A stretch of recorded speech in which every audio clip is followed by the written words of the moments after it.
नमस्कार मंडळी. आम्ही सकाळी पहाटे लवकर उठून सगळे तयार झालो होतो. तर ते कशासाठी तुम्हाला सांगतेच. आम्ही कुठे चाललेलो आहे ते तुम्ही नक्की पुढे बघशालच.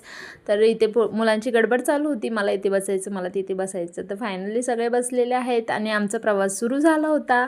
आणि हे बघा, चिल्लर पार्टी असेल आणि तिथे मस्ती होणार नाही हे शक्यच नाही. तर दोघांना पण एकाच म्हणजे त्यांच्याच मांडीवर बसायचं होतं आणि इकडे सगळे होते. तर आमचा प्रवास खूपच छान झाला. थंड वातावरण पण खूप छान होतं, मस्त होतं. तर आम्ही आलो आहोत वणीगडावर.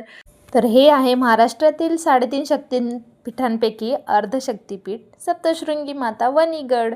तळ्यावर गेलो आणि वातावरण इतकं सुंदर होतं. आम्ही लवकर निघाल्यामुळे आम्ही लवकर पोहोचलो होतो.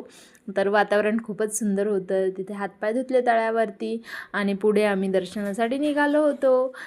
तर तुम्हाला मातेची कथा माहीत आहे का? तर थोडक्यात मी सांगते, ऐका. महिषासूर नावाचा शक्तिशाली राक्षस होता.